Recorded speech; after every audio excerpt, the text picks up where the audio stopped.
আল্লাহর অস্তিত্ব সম্পর্কে আকীদা কোরআনে আছে না, হাদিসে আছে না? আল্লাহ যে আছেন এর কথা কোরআনেও আছে, হাদিসেও আছে, কিন্তু সেখানে আকলও কাজ করে। আকল কাজ করে না। কিভাবে কাজ করে বলে দিই। দেখেন, জগতের ভিতরে আমরা যা কিছু দেখি একে বলে অস্তিত্ব। অস্তিত্ব বলে না, উজুদ আছে, আসমান আছে, জমিন আছে, সব মাখলুক আছে না? এক সময় কি ছিল? এক সময় ছিল না। আকাশ ছিল না, জমিনও ছিল না। যখন ছিল না, কোথায় ছিল তাহলে? তারা ছিলই না, তার মানে কোথাও ছিল না। তারা নাস্তিকতে ছিল, তাদের কোনো অস্তিত্ব ছিল না, তারা আদমে ছিল। হ্যাঁ, তাহলে আবার হইল, এ হইল যে একেবারে অস্তিত্ব।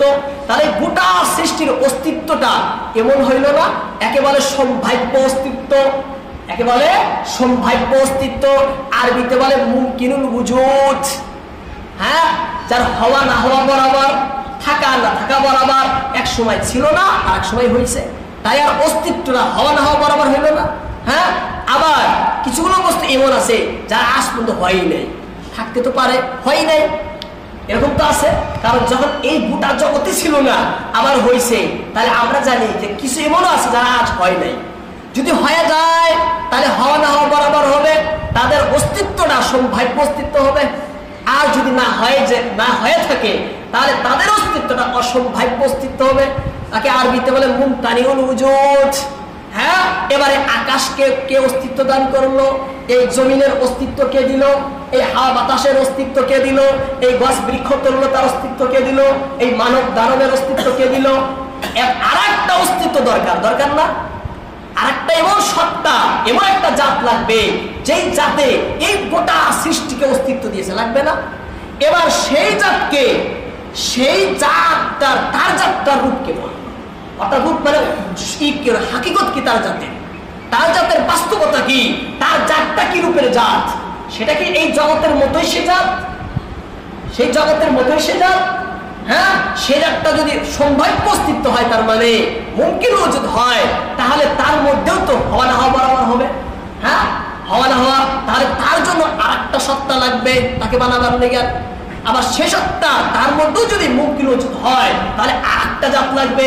এইভাবে চলতে থাকবে গোটা জগতের ভিতরে, আর কোনো অস্তিত্ব, মূল অস্তিত্ব তালাশ করে পাবেন না। হ্যাঁ, তখন এর দ্বারা প্রমাণ কি হবে যে আকাশ নাই, জমিন নাই, হাওয়া নাই, অথচ আমরা দেখি আছে। হ্যাঁ, আছে না? তাহলে মানতেই হবে এমন একটা অস্তিত্ব আছে, যে অস্তিত্বটাই জগতের মতো অস্তিত্ব না। তাহলে পার্থক্য করবো কি ভাই?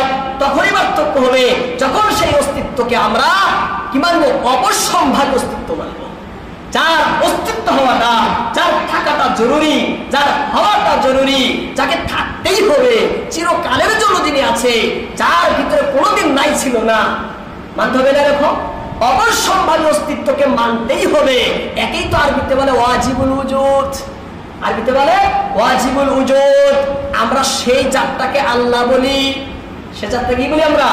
আল্লাহ বলি। তাহলে যুক্তির দ্বারাই প্রমাণ হয়ে গেল আল্লাহর অস্তিত্ব আছে। প্রমাণ হলো না?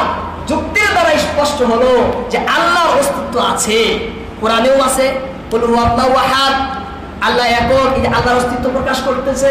বিভিন্ন আয়াতের ভিতরে আল্লাহর অস্তিত্ব পাওয়া যায়, হাদিসের ভিতরে পাওয়া যায়। আল্লাহ যে আছেন জগতের ভিতরে, হ্যাঁ, বেরেও বলে, যুক্তিও বলে, মানুষের বুদ্ধিও বলে দেবে আল্লাহ আছে।